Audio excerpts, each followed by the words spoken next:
Are you okay? Sorry. My ovaries were just high-fiving. So I don't think that there's actually as much regular people with regular stories type of content pushed out onto the mainstream platforms anymore. I mean, usually there's some type of major IP involved or some supernatural or hero perspective to it, something like that, sci-fi even. You could even go and actually go into animated goofiness or whatever. But just talking about regular people, regular stories, feelings, all that kind of stuff is kind of passe right now in the mainstream content. When I go ahead and actually see something that's put out on a major platform, I'm intrigued by it, especially when it goes and actually contains people that are less than the superficial stereotype of being attractive. So, Survival of the Thickest attempts to show love, breakup, and redefining oneself, all from the perspective of a black plus-size woman in New York. So, this is definitely something a little bit different. Now, for me, I'm not into romantic comedies, and that's what this show is. So, I'm not into the whole breakup thing and all that kind of good stuff. So, I'm going to be a casual viewer on here. But I'll attempt to go ahead and actually give some main target audience flavor to it as well. Because I think you should always know what slant your reviewer is coming from when they're giving you their opinion. I watched the first 2 episodes of brand new content on streaming platforms to see if it's your flavor. I watch it so you don't have to. If you like how that sounds, do me a favor, click like, share, subscribe. And now, let me get into the story for Survival of the Thickest. Survival of the Thickest premiered in July of 2023 on Netflix. It has 8 episodes, each goes about 30 minutes, and it stars Michelle Buteau as Mavis and Tone Bell as Khalil. The premise of the show is like this. Black, plus size, and newly single, Mavis unexpectedly finds herself having to rebuild her life after putting all her eggs in one man's basket. But she's determined not only to survive, but thrive with the support of her chosen family. So there you have the general storyline. Let me give you some of my expectations as a casual viewer, and then some of the expectations for a mainstream target audience member. For me as a casual viewer, since this is a rom-com, I'm going to need the comedy to go ahead and actually hit me and hit me pretty well. Well-timed jokes that hit at the topic or the scene at hand. It's got to go ahead and actually provide funny and relevant type of material. I've also got to like the main character and probably at least one of the supporting characters to make this entertaining for me as a casual audience member, because I'm not as concerned with the story as I am with the comedy and if it hits and if it's relatable to the characters. Now, for mains aren't as focused on the jokes so much as the character development for the main character, who is definitely important to the main storyline. And the story does need to be empathetic and show relatability for main target audiences to relate to that particular show. So, we're going to go ahead and actually judge how thick this series is. You like that? We're going to go with it. First and foremost, the story isn't unique in and of itself. This is kind of like Designing Women meets Devil Wears Prada. Some of you older folks will get the reference as far as Designing Women. Some of you young folks have no idea what that is, but that's what I get the vibe of. The uniqueness is that it comes from the perspective of a plus-size black woman.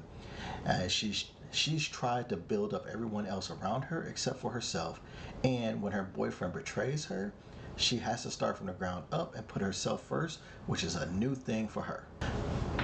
I like that the pacing of this story, as it feels like they've selected the right amount of time for each episode to be roughly about 30 minutes. The story moves along without losing anything. And when we go and actually look at the dialogue, there are definitely some funny scenes and dialogue. I do real and honest. Oh my God! Get out! Your mom is here and she wants to take you to church. And there are a few that don't work.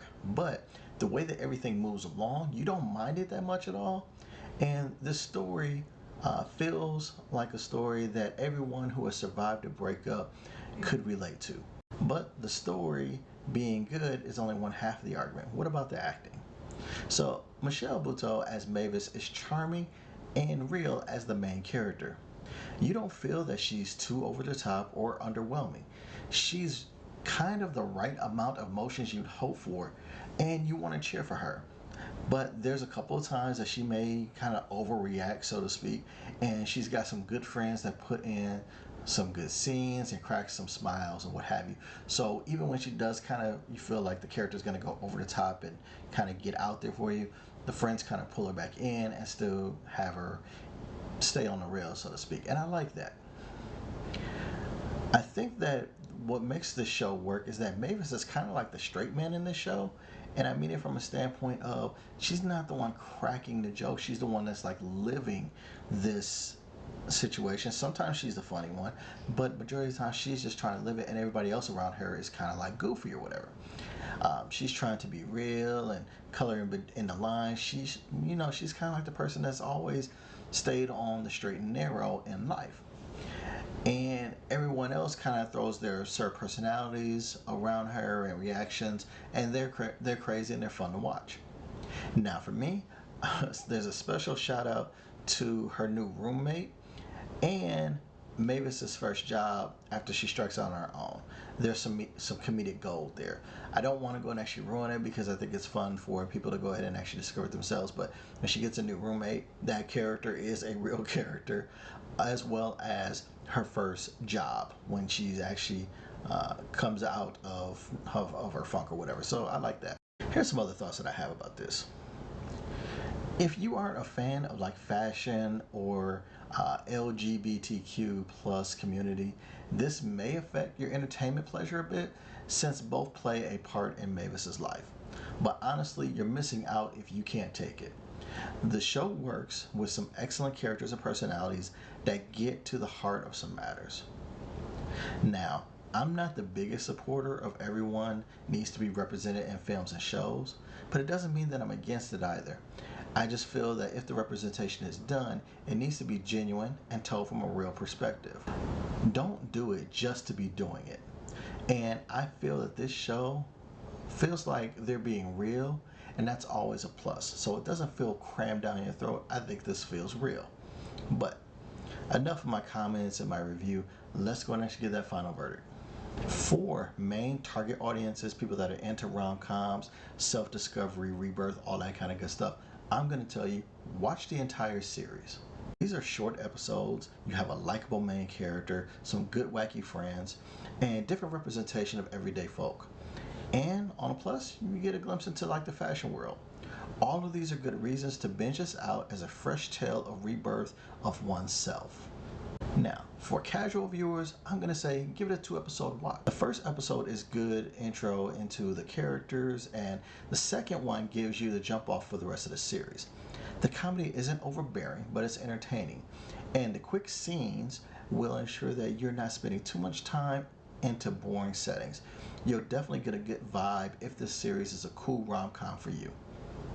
So again, for main target audiences, I'm going to say binge that whole first season.